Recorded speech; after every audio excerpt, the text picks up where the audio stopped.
आज का राष्ट्रभाष है 18 अप्रैल 1967।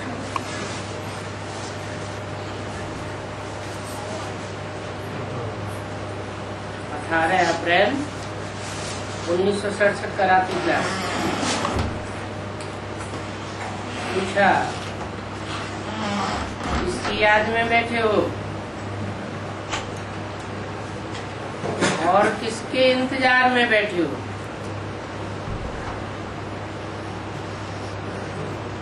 उन्होंने जवाब दिया, शिव बाबा की याद में बैठे हैं, बाप दादा के इंतजार में बैठे हैं।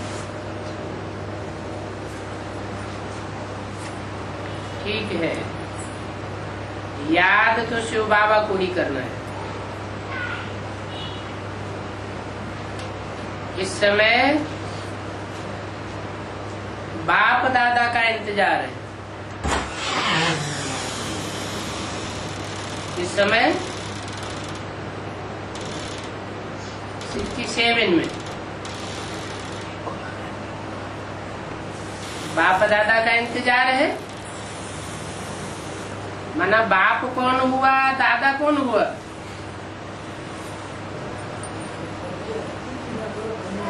इंतजार उसका होता है जो मौजूद नहीं होता है।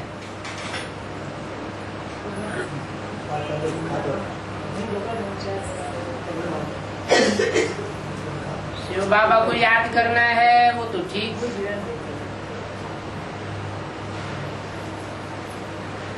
इंतजार इसलिए कहा कि 67 में शिव बाप जिस ब्रह्मा तन में आते थे, बल माँ का पाठ बजाते थे।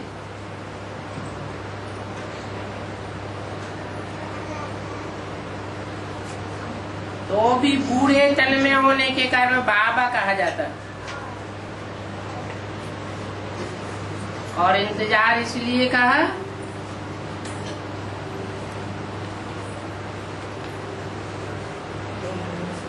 कि शिव बाप दादा ब्रह्मा के तन में आते, राम बाप के तन में नहीं आते थे। वो पाठ भविष्य में चलने वाला था, इसलिए बोला इस समय बाप दादा का इंतजार है।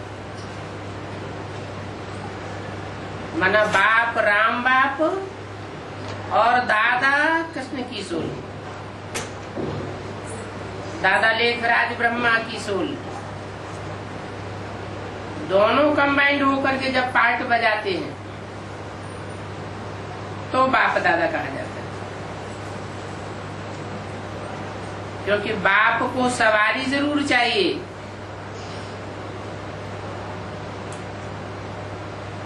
ब्रह्मा के तन में आते थे,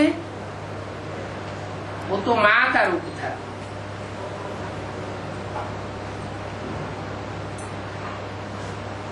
जिनका इंतजार है बाप दादा का, वो बिगर दादा के तो आ नहीं सकते। बाप और दादा इसलिए कंबाइंड कहा जाता है। ये ऊंचे ऊंचे है बाप दादा, और इनकी सवारी कितनी साधारण है। असाधारण तन में नहीं, साधारण तन में। बाप कहते हैं मैं पतित देश में आता हूँ।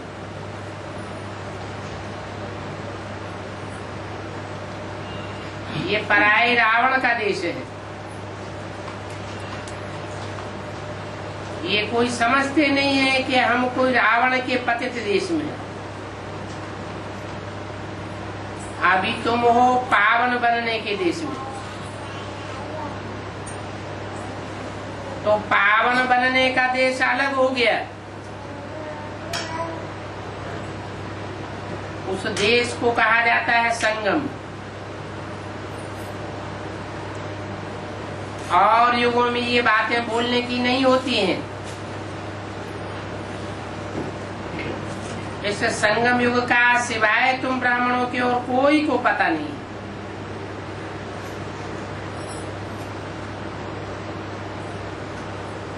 तुम जब संगम युग को भूलते हो तो मुरझाए जाते हो,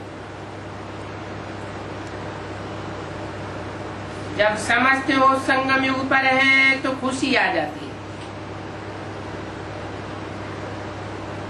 भगवान हमको पढ़ाते हैं, अभी हम घर जाते हैं, ये याद रहे तो भी खुशी आ गई। भगवान पढ़ाते हैं।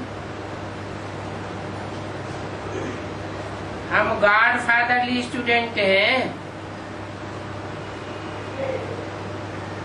गॉड फादर स्टूडेंट बनावेगा तो जरूर देवी देवता बनाते हैं।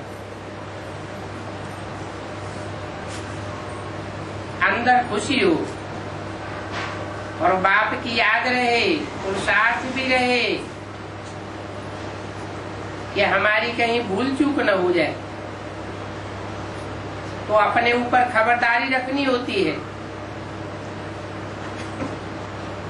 अपने ऊपर बड़ी खबरदारी रखनी। अगर रजिस्टर खराब हुआ तो दुख फील होता रहेगा। बड़ी मेहनत है। स्त्री को पुरुष का भान, पुरुष को स्त्री का भान, ये देह भान मिट जावे, इसमें बड़ी भारी मेहनत है। गंधर्व विवाह तो इसीलिए करते हैं कि हम पवित्र रह करके दिखावेंगे।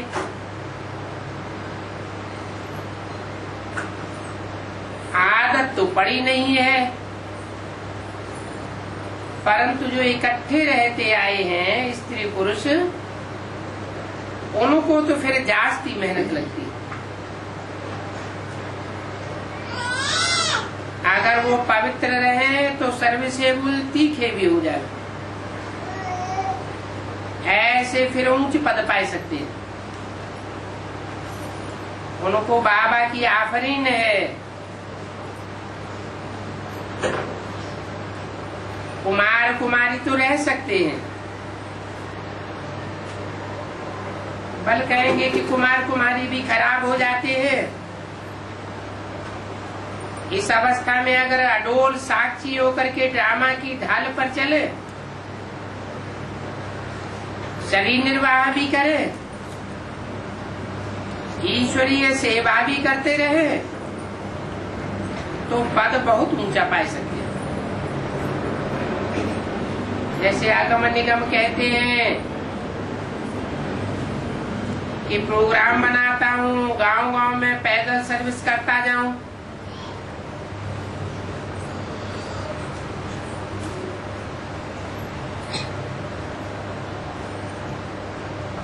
कोई भाइयों के नाम बताए।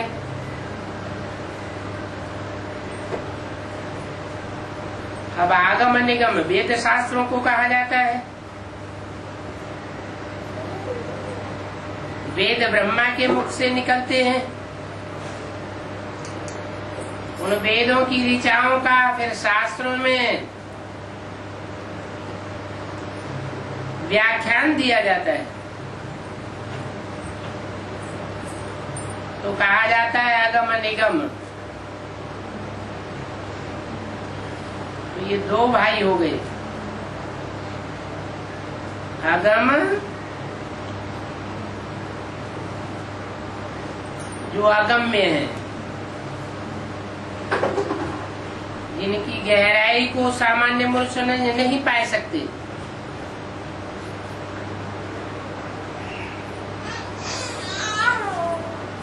वो है मुरलियां, वेद की भाषा में।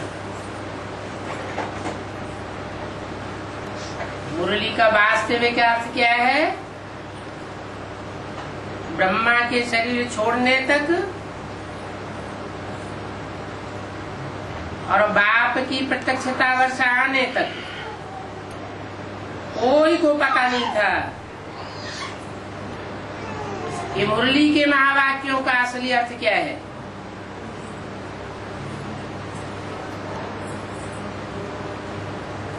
तो उन महावाक्यों को कहा जाता है आगम।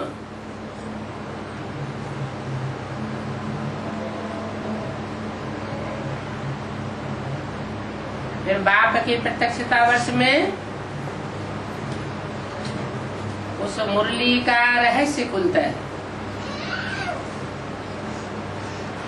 जो व्याख्या निकलती है वो कही जाती है निगम।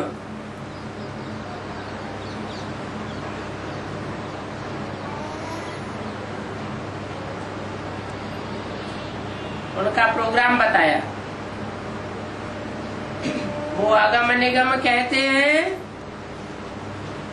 कि गांव गांव में जाकर के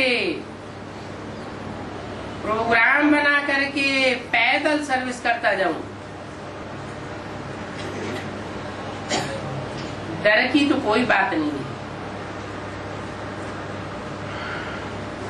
ऐसी सर्विस करते रहे तो बहुत ऊंचे पद पा सकते हैं।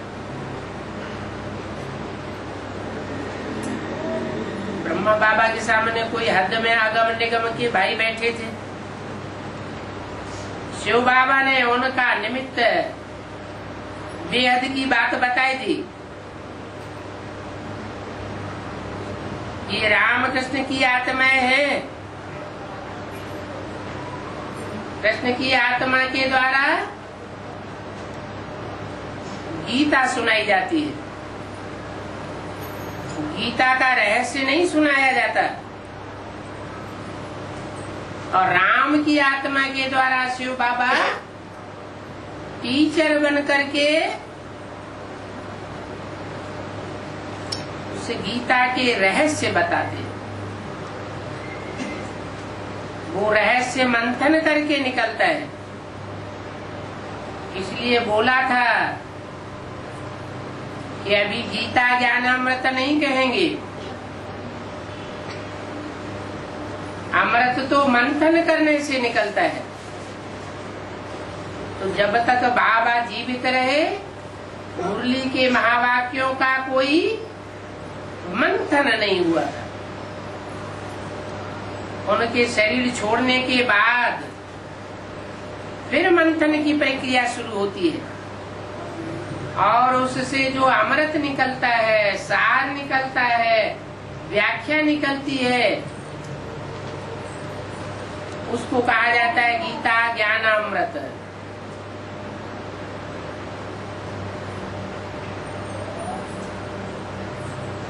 उस अमृत बरसाने वालों के नाम बताए, अगम और निगम। ब्रह्मा के मुख से वेद भाषा अगम और राम बाप के मुख से उस अगम वेद भाषा का, वेद की ऋचाओं का व्याख्या का काम शुरू होता है। उसको कहते हैं निगम। ये अगम निगम मिलकर के गाँवड़े गाँवड़े में सेवा करते रहे। डर की इसमें कोई बात नहीं। ये डर की बात क्या बताई थी? जरूर राम के पीछे रावण पड़ता है, कृष्ण के पीछे कंस पड़ता है। फिर भी अगर ईश्वरीय सेवा में लगे रहे तो उनको डर की कोई बात नहीं।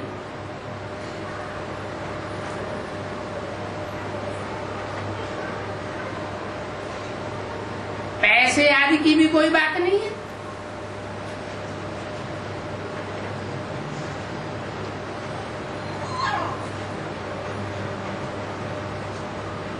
पैसे आदि भी कोई से मांगने नहीं है।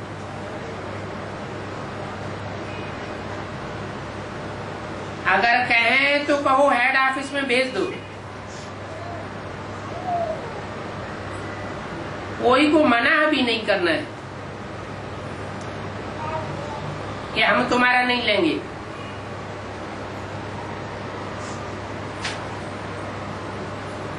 ये तो ईश्वरीय बैंक है। ईश्वरीय बैंक में जितना ब्याज मिलता है उतना और कोई बैंक में ब्याज नहीं मिल सकता। तो समझाया है तब देते हैं, तो जरूर कुछ बीज बोए लेवे, भारी कमाई हो जाएगी। तो ये गाँवों की सर्विस का प्लान बहुत अच्छा है।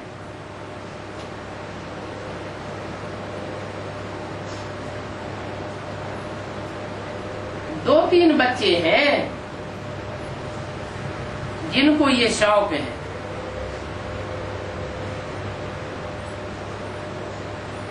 कुरुक्षेत्र के लक्ष्मण को भी बहुत शौक है।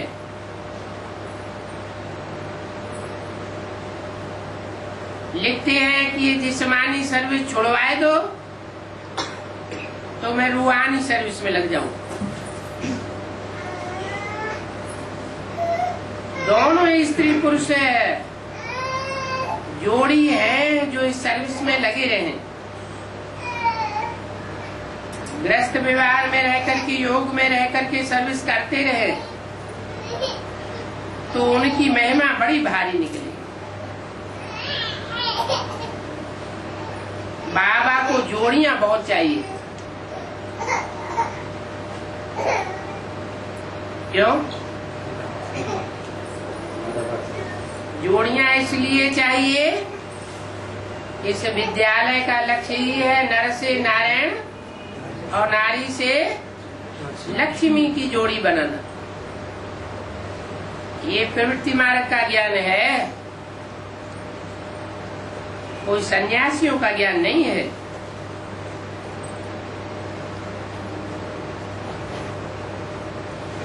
उन जोड़ियों के लिए गवर्नमेंट से खर्चा भी मिल सकता है। एक ड्राइवर हो और उनके पास कोई किफायती गाड़ी मिल जावे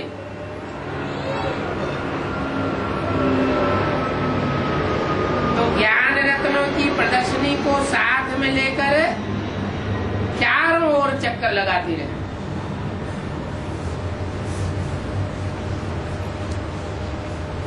गांव गांव में फिरती रहे।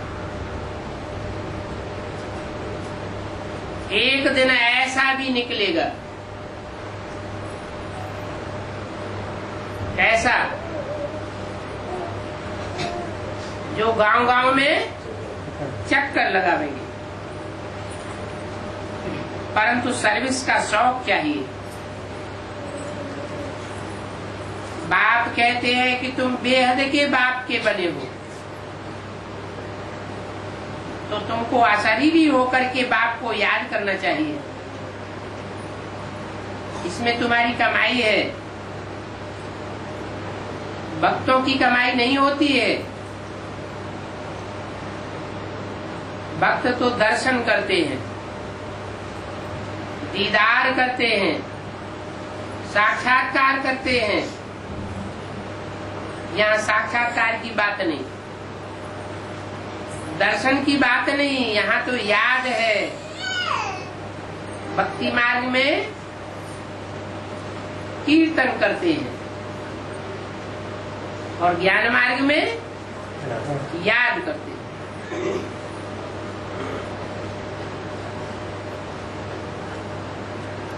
तो तुम्हारी कमाई होती है। जितना याद करेंगे उतनी कमाई। फिर भी बहुत बच्चों से मेहनत पहुंचती नहीं है। जब कमाई होती है तो जिनकी दुकान में बहुत कमाई होती है वो कब आराम नहीं करना चाहते, क्योंकि ग्राहक बहुत आते हैं तो आराम ही उड़ जाता है।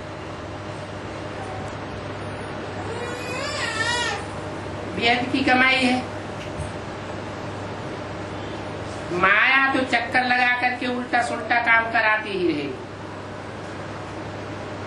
और तब तक कराती रहेगी जब तक कर्मातीत अवस्था न बने। कर्मातीत अवस्था हो जाएगी, फिर माया पीछा करना बंद कर देगी। कर्मातीत माना हम उल्टी सीढ़ी चढ़ते हैं। 63 जन्मों की उल्टी सीढ़ी चढ़ते चढ़ते जब द्वापर को क्रॉस करके त्रेता में चढ़ना शुरू करते हैं तो पाप कर्म होना बंद हो जाते हैं।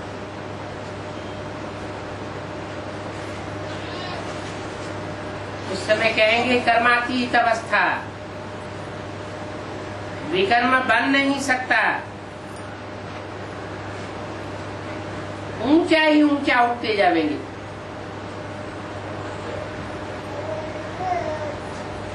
बुद्धि नीचे नहीं जाएगी। डिस्चार्ज आदि भी बंद हो जाएगा, क्योंकि शक्ति ऊपर चढ़ने की आदि हो जाएगी। इसको ऋषि मुनि भक्ति मार्ग में कहते आए हैं कुंडलनी शक्ति जागृत होना।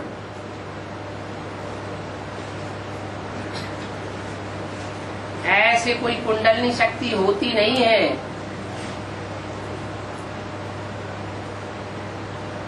कि तुम्हारी असली याद का तेज है, जिससे सारी शक्तियां ऊपर चढ़ती है। फिर माया कोई उल्टा सुल्टा काम नहीं करा सकती। तो मायातीत बन जाते हो।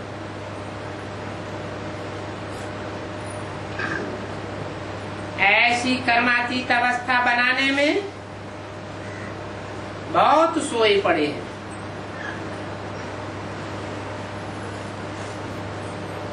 ऐसे सोने वालों को आगे चल करके मालूम पड़ेगा कि अरे ये तो विनाश सामने खड़ा है।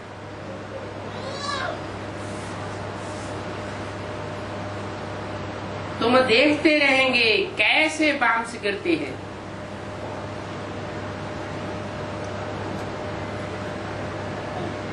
वो तो बाद की बात है। उससे पहले भारत में खून की नदियां बहनी हैं।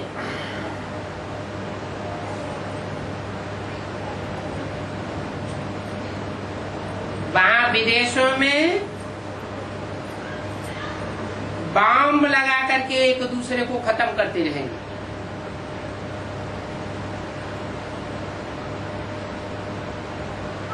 वहां खून की नदियां नहीं बहेंगी और भारत में खून की नदियां बहती हैं। नेचुरल कैलेमिटीज भी होगी। मुसीबत सबसे जास्ती भारत पर है। क्या दूसरे देशों के ऊपर इतनी मुसीबत नहीं आती, तो दूसरे देशों में इतना सुख भी नहीं होता है। अमेरिका में स्वर्ग होता है क्या? यूरोप में स्वर्ग होता है क्या? नहीं। भारत में ही स्वर्ग होता है और भारत में ही और नरक होता है। तो दुख भी भारत में बहुत।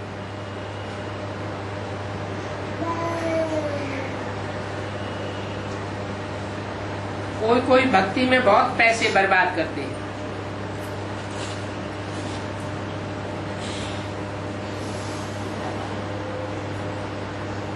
बाप समझाते हैं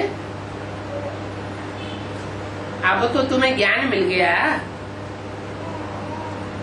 अब इन श्रद्धा की बातों पर क्यों इतना पैसा बर्बाद करते हो?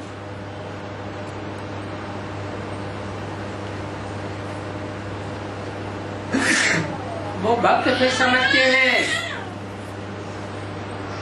ये बच्चियां हमको क्या पढ़ावेंगी। उनकी बुद्धि में बैठता नहीं है कि इनको पढ़ाने वाला भगवान बाप है।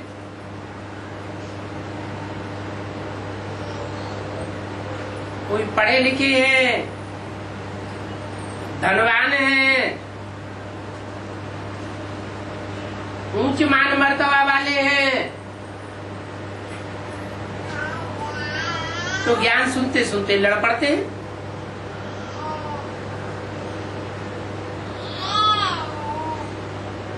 क्योंकि देह भान बहुत है,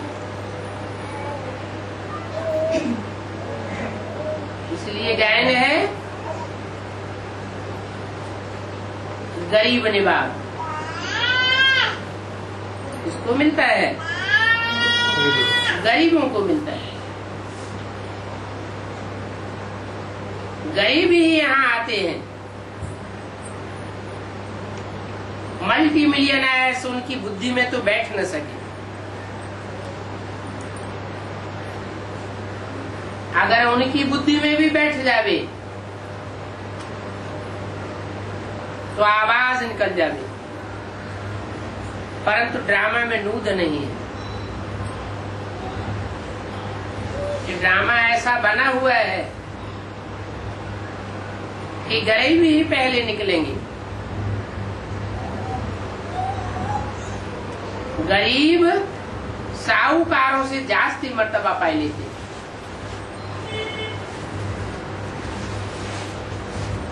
खुदा न खास्ता अगर कोई धनवान निकल भी पड़े, मर्तबा वाला निकल भी पड़े, तो बाप कहते हैं इनसे तो हमें काम लेना है। जो काम लेना है वो काम निकल जाता है, फिर उनकी बुद्धि माया खराब कर देती है।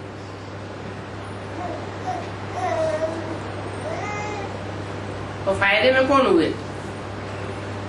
गरीब हुए या धनवान हुए? गरीब जन जन्मांतर का पाई लेते हैं। बाप कहते हैं कोई कितना भी कामी हो, पतित हो, क्रोधी हो, लोभी हो, मोही हो, भगवान की ओर से माफ किया जाता है। परंतु अहंकारी को माफ नहीं करते हैं। इसलिए कहते हैं अपन को आत्मा समझ करके मेरे को याद करो। अगर देह अहंकार में रह करके मेरे को याद करेंगे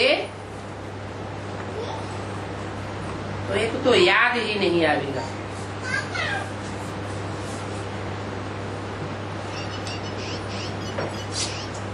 जैसे बाप है निराकार, निराकारी माना निरहंकारी, निरहंकारी और निर्विकारी।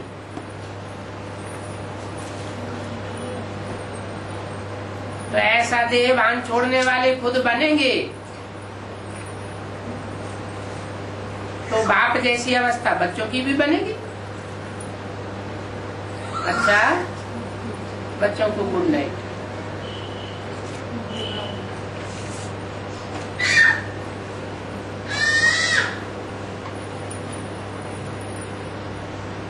यह है प्रातः क्लास 21 अप्रैल 1967 का। रिकॉर्ड चला है मुखड़ा देख ले प्राणी जड़ा दर्पण में। कौन सा दर्पण है?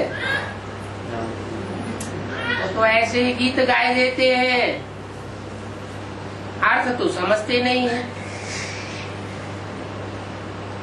यहाँ तो बाप कहते हैं ये फिल्मी गीत जब बनाए गए थे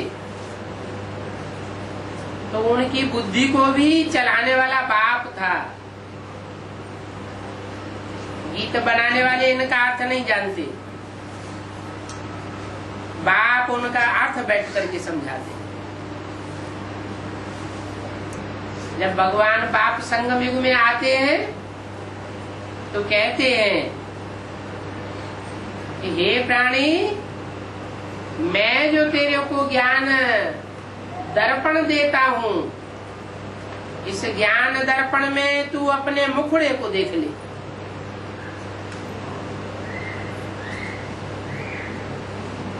कितने पाप भरे हुए हैं, कितने पुण्य भरे हुए हैं। वो दर्पण में सब दिखाई पड़ेगा। 84 जन्मों की हिस्ट्री ही क्लियर हो जाएगी। आत्मा पार्टधारी है ना, उस पार्टधारी को बेवकूफ कहा जाता है, जो अपने पार्ट को नहीं जानता।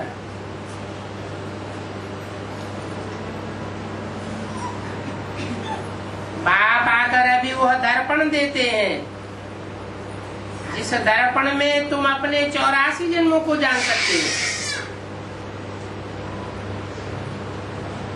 84 जन्मों का मुखड़ा देख सकते हो। कौन से जन्म में क्या क्या पार्ट बजाया। राक्षस का बजाया, साधु संत का बजाया,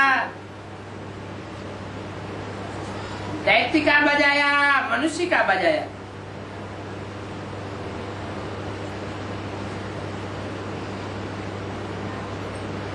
अब बाप आत्माओं को समझाते हैं कि ये गीत तो भक्ति मार्ग वालों का बनाया हुआ है।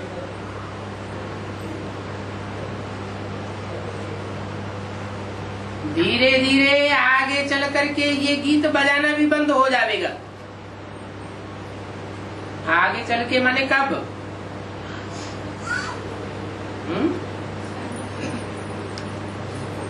एडवांस ज्ञान तक पहुंचने तक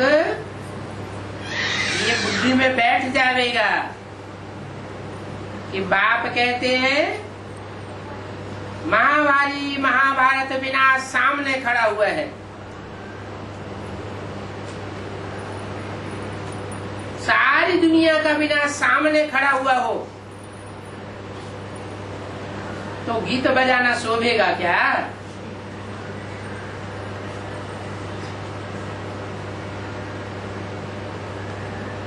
घर में मोहल्ले में आग लग रही हो और कोई ढोलक मजीरा लेकर के बैठ जावे, गीत गाना शुरू कर दे तो कैसा लगेगा?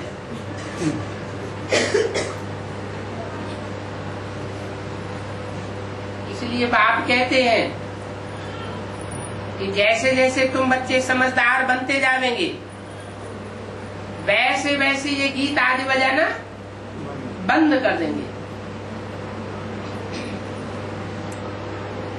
बेसिक नॉलेज के छोटे छोटे बच्चों की बुद्धि में ये बात नहीं आती है। बाबा ने मुरली में कहा कि ये टैप रिकॉर्ड बाबा की वाणी ज्यों की त्यों सुनाता है। इसलिए जिनके पास पैसे हैं वो टैप रिकॉर्ड अपने घर में रखें, खुद भी बाबा की एक्यूरेट वाणी सुने और दूसरों को भी सुनावे। परंतु बेसिक नॉलेज के छोटे छोटे बच्चों ने क्या किया? वो टैप रिकॉर्ड तो रखे लेकिन उनका उपयोग किस बात में किया? गीत बजाने में।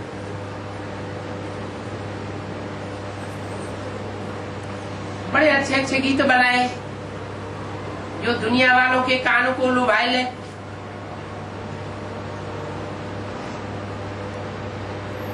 बंबई से फिल्मी कलाकार भी बुलाए लिए, उनके द्वारा गीत तैयार किए।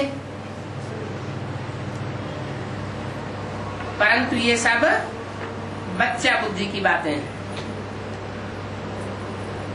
इसलिए पहले से ही बता दिया कि धीरे धीरे ये गीत आदि बजाना बंद हो जाएंगे। इनकी तो दरकार ही नहीं है। हमारा तो राजयोग है शांति का, इसमें कोई आवाज की दरकार नहीं।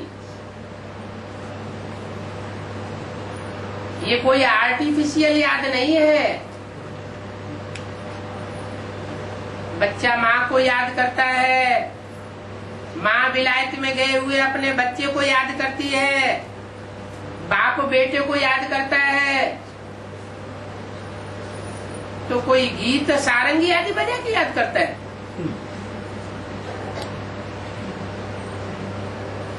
गीत बजा के याद आती है क्या? ओरिजिनल याद के लिए कोई साधन की दरकार नहीं।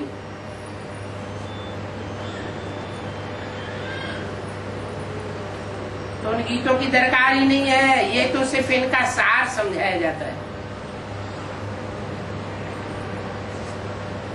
अभी तुम यहाँ जब बैठते हो तो अपन को सिर्फ आत्मा समझो।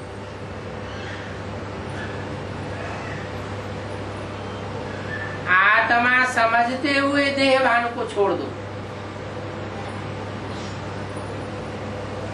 समझो कि हम आत्मा तो बहुत छोटी बिंदी है, स्टार मिसल है। मैं आत्मा स्टार प्रकृति की मध्य में बैठा हुआ राजा के मिसल हूँ, जो इस सारे शरीर रूपी राज्य का संचालन करता हूँ। इस शरीर द्वारा पार्ट बजाता हूँ, परंतु ये आत्मा का ज्ञान कोई में नहीं है सिवाय तुम बच्चों की।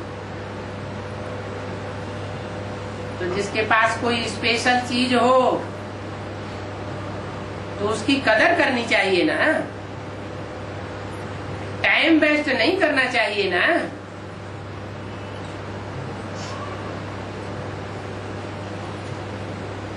बाप बैठ समझाते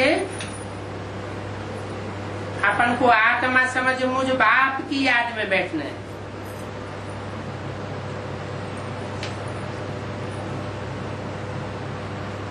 ये नॉलेज बाप ही कल्प कल्प भारत में आकर के देते हैं।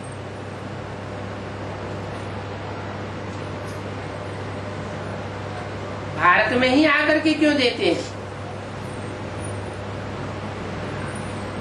विदेशों में आकर क्यों नहीं देते? क्योंकि शेरनी का दूध मिट्टी के पात्र में नहीं ठहरता।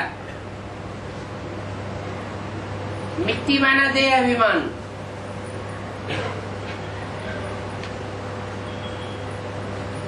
कामी इस्लामी अरबियंस, क्रोधी क्रिश्चियंस, यूरोपियंस, लोभी मुस्लिम। मुस्लिम धर्म खंड अलग है ना। अफगानिस्तान, पाकिस्तान, ईरान,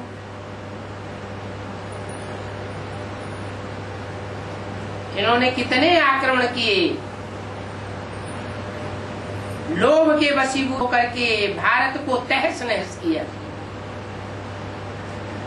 जैसे चोर डकैत होते हैं, लोभ में आकर के कितने उल्टे पट्टे काम करते हैं, हत्याएं करते रहते हैं।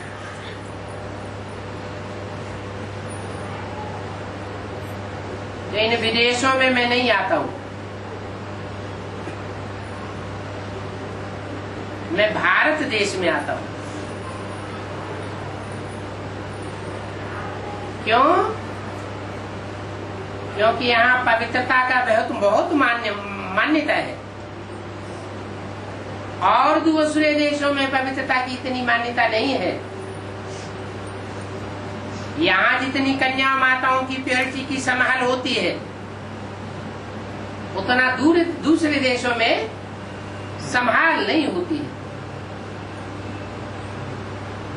तो मैं भारत को ही आकर के पवित्र खंड बनाता हूँ।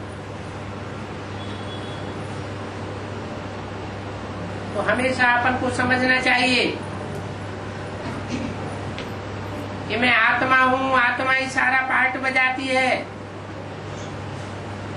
ऐसे करते करते शरीर से देहभान निकल जाएगा। इस बात में सारी मेहनत है। मैं आत्मा ही ये 84 जन्मों का पार्ट बजाती हूँ।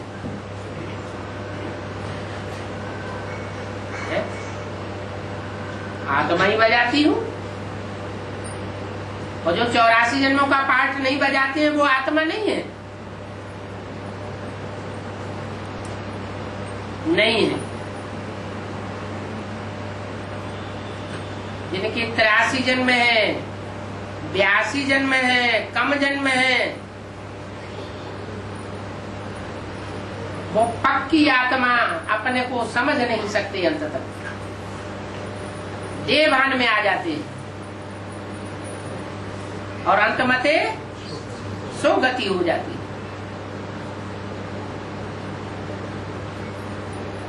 देह मिट्टी की याद आने से मिट्टी में मिल जाते हैं। जितने भी दूसरे धर्म हैं,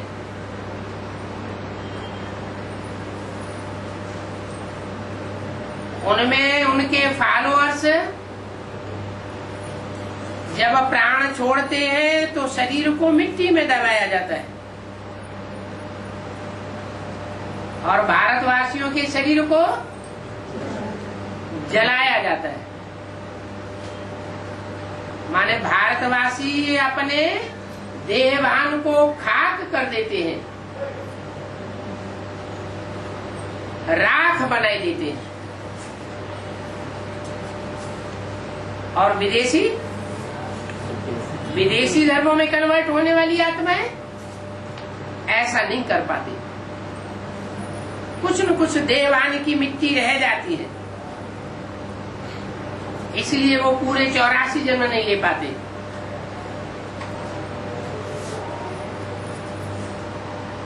तो हम सब आत्माएं इस सारे नाटक के एक्टर्स हैं, परंतु उन एक्टर्स के बीच में ऊंचे ऊंचे एक्टर है परमपिता परमात्मा। बुद्धि में रहता है कि वो परमपिता परमात्मा भी इतनी छोटी बिंदी है, उनकी महिमा कितनी भारी है। वो ज्ञान का सागर है, सुख का सागर है, परंतु है कितनी छोटी सी बिंदी। ऐसे तो हम आत्मा भी छोटी सी बिंदी है। आत्मा को सिवाय दिव्य चक्षु के देखा नहीं जा सकता। ये नई पॉइंट्स तुम अभी सुन रहे हो।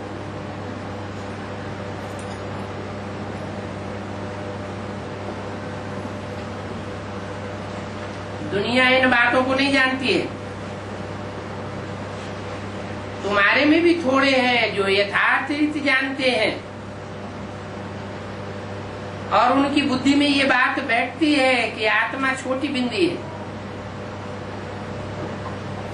और हम आत्माओं का बाप इस ड्रामा का मुख्य एक्टर है। तो ऊंचे ऊंचे एक्टर है बाप।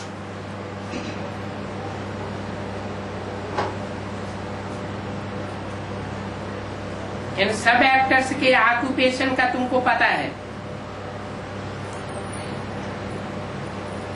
बाप ज्ञान का सागर है, परंतु शरीर के बगैर तो ज्ञान नहीं दे सकते। शरीर द्वारा ही बाप बोल सकते हैं। अशरीरी होने से तो आर्गन्स अलग हो जाते हैं, आत्मा अलग हो जाती है। भक्ति मार्ग में तो तुम देहधारियों का स्मरण करते हो, वहां तो परमपिता परमात्मा का नाम, रूप, देश, काल आदि का पता ही नहीं है। बस यूं ही कह देते हैं परमात्मा नाम रूप से न्यारा है। बाप कहते हैं नामानुसार तुम जो नंबर 1 में थे, अभी लास्ट में आकर के तुम तमो प्रधान जरूर बनते हो। तो ये आत्मिक की स्थिति की अपनी अवस्था मजबूत रखनी है।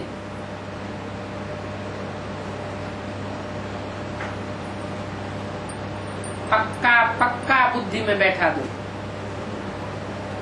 अमृत बेले उठते ही ये फाउंडेशन पक्का कर दो, कोई संकल्प ना आने पाए सिवाय मैं आत्मा ज्योति बिंदु। मैं आत्मा इस शरीर द्वारा बात करती हूँ, आत्मा में ही ज्ञान है। ये ज्ञान कोई की बुद्धि में नहीं। तुम्हारी बुद्धि में है कि हमारी आत्मा में 84 जन्मों का पाठ अविनाशी नुदा हुआ है। आत्मा एक शरीर छोड़ करके दूसरा लेकर के पाठ बजाती रहती है। ये बहुत नई नई पॉइंट्स हैं, इन पर मंथन करते रहेंगे तो अनेक जन्मों की थ्योरी तुम्हारी खुलती जाएगी। एकांत में बैठ करके अपने साथ ऐसी ऐसी बातें करो कि मैं आत्मा रूपी रिकॉर्ड कितना वंडरफुल हूं। एक छोटे से रिकॉर्ड में कितनी बातें भरी जाती हैं।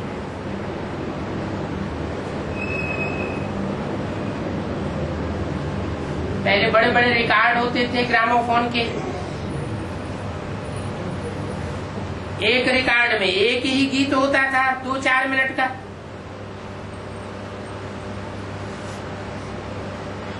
अभी टैप निकल पड़ा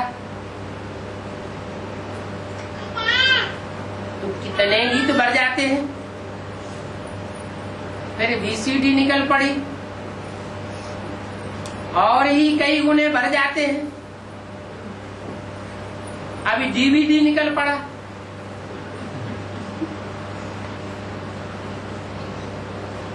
तो आत्मा उससे भी छोटा रिकॉर्ड है। इतना सूक्ष्म रिकॉर्ड और इतने जन्मों की हिस्ट्री भरी हुई है।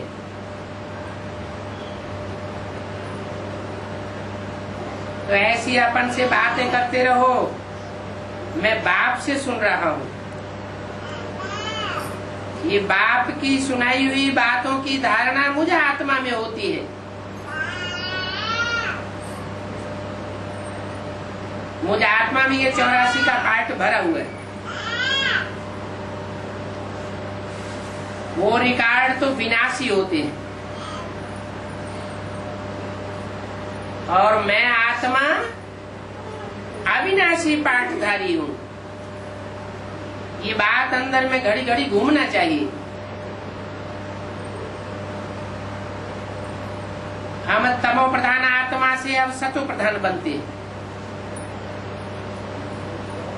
साधु संत आदि तो सब भक्ति मार्ग के तमो प्रधान है, देह अभिमानी है। उनको ये आत्मा का ज्ञान है ही नहीं। कितनी बड़ी बड़ी किताबें अपने पास रखते हैं और फिर अहंकार देखो कितना है। उनको कितने बड़े बड़े टाइटल्स मिलते हैं।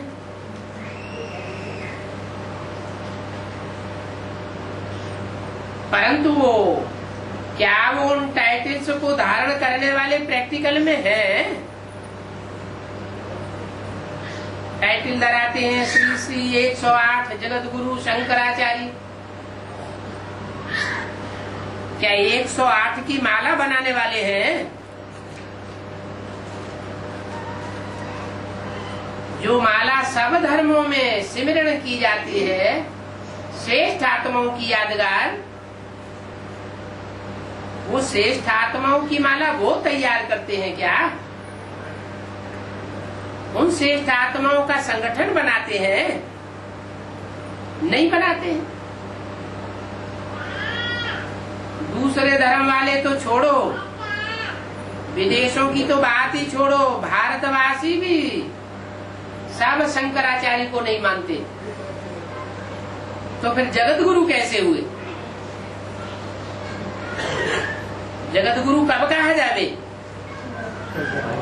जब सारा जगत 500-700 करोड़ मनुष्यों का जो भी जगत है वो सब ये स्वीकार करे कि ये हमारा सदगुरु है। तो देखो कितने कितने बड़े बड़े लक़ब धारण करवाए लेते हैं। फिर क्या ये लक़ब धारण करने वाले हैं?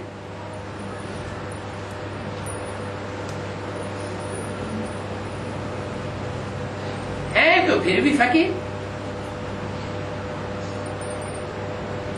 उनकी फिर माताएं जाकर के जब पैर धो करके पीती है।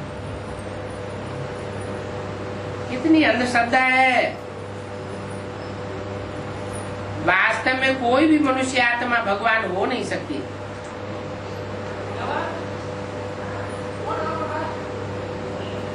ये तो है ही तमो प्रधान दुनिया। ऊंचते उस आत्मा भी अभी पाठधारी है। और इस समय तो सब मनुष्य मात्र तमो प्रधान है। आजकल जो जास्ती भक्ति करते हैं, साथ साथ बहुत पढ़ते हैं, उनका ईमान है।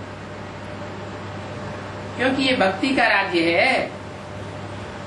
भक्ति रावण से आती है, ज्ञान राम से आता है। अभी तुम ज्ञान लेने वाले कितने थोड़े हो, और भक्ति मार्ग तो कितना बड़ा है। जहां देखो वहां भक्ति ही भक्ति है।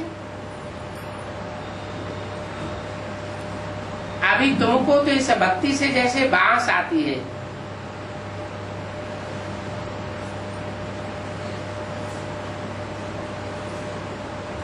क्योंकि भक्ति दुर्गति है। तो जो दुर्गति को पाए हुए हैं उनसे कि जैसे बांस आती है। मुख्य बात तो है तमो प्रधान से सतो प्रधान बनने का पुरुषार्थ करना है। तो इस बात को अंदर में घोटना चाहिए कि हम क्या करें जो तमो प्रधान से सतो प्रधान बन जाए।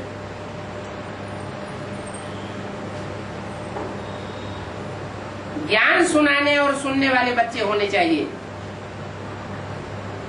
बाकी लवारी तो बहुत है, याद में रहते नहीं है। अंदर में अंतर्मुखता भी तो होनी चाहिए। बुद्धि में रहे कि हमको तो बाप की याद से पति से पावन बनना है। सिर्फ पंडित नहीं बनना है। रावण भी क्या था? ब्राह्मण था, पंडित था। रावण के हाथों में क्या दिखाए जाते हैं? वेद शास्त्र दिखाए जाते हैं। इस पर एक पंडित का मिसाल भी है कि माताओं को कहता था कि राम नाम जपने से सागर से पार हो जाएंगे।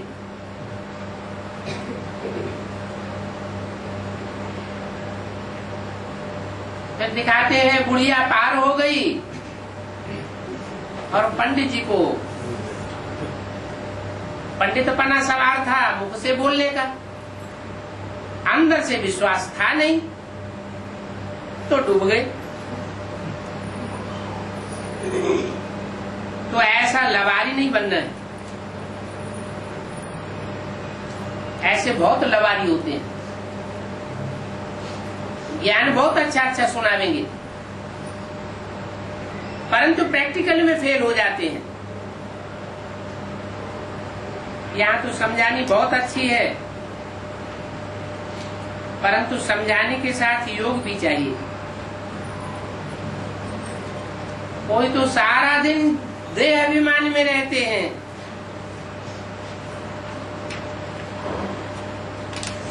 देह अभिमान के कारण सारा दिन बाबा को याद नहीं करते।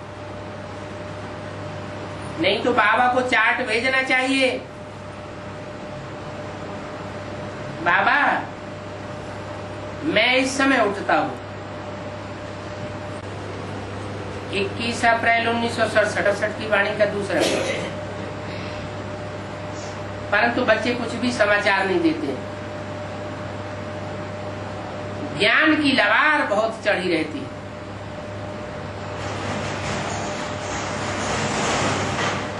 योग में लाचारी दिखाते हैं। बल बहुत बड़ों बड़ों को ज्ञान देते हैं, परंतु योग में बहुत कच्चे हैं। योग में कच्चे होंगे तो कोई के ऊपर असर बैठ पड़ेगा ही नहीं। इसलिए सवेरे को उठना है और बाप को याद करना है। सवेरे का अमृत वेला फाउंडेशन का वेला होता है। जैसा फाउंडेशन पड़ जाएगा वो सारा दिन वैसी याद बन जाएगी।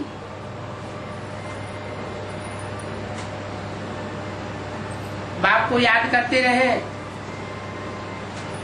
मंथन करते रहे, महिमा करते रहे। बाबा आप कितने मोस्ट बिलीवर्ड हो, ये ड्रामा कितना विचित्र बना हुआ है। इस विचित्र ड्रामा के राज को कोई भी नहीं जानते। भक्ति मार्ग में कितना तूफान है, परंतु न आत्मा को जानते हैं न परमात्मा को जानते हैं। तो जो अपनी आत्मा को भी नहीं जानते, आत्मा के बाप परमात्मा को भी नहीं जानते, वो है जानवरों से भी बदतर। हम भी ऐसे ही थे। माया के राज्य में कितनी दुर्दशा हो जाती है, इतनी दुर्दशा हो जाती है कि एकदम लंपट बन पड़ते हैं।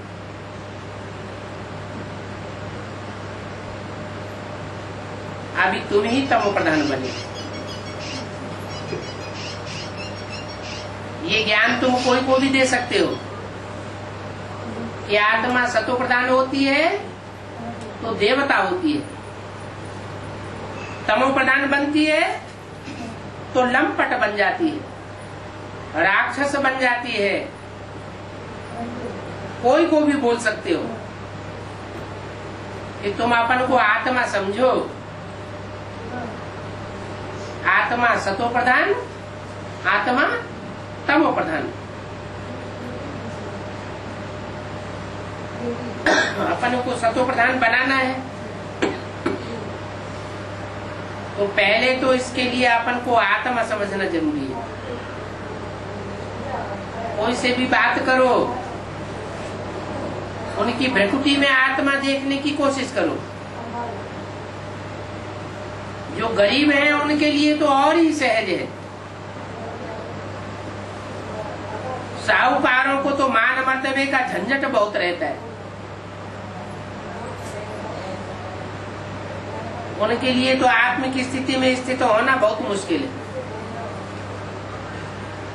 इसलिए बाप कहते हैं मैं साधारण तन में आता हूँ, बहुत धनवान के तन में आऊं, गोरे चिट्ठे के तन में आऊं, असाधारण तन में आऊं तो क्या घाटा हो जाएगा।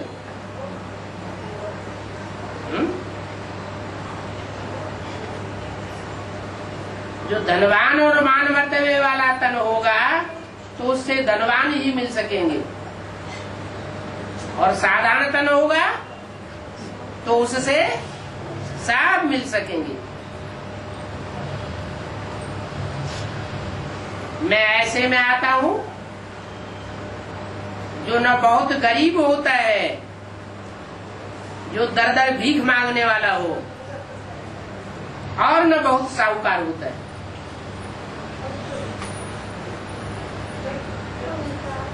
अभी तुम समझते हो कल्प कल्प बाप आकर हमको ये शिक्षा देते हैं कि पावन कैसे बनूं। बाकी बाबा तुम्हारे धंधे आदि में खिटपिट है, ऐसा है वैसा है, इन बातों के लिए नहीं आया हुआ।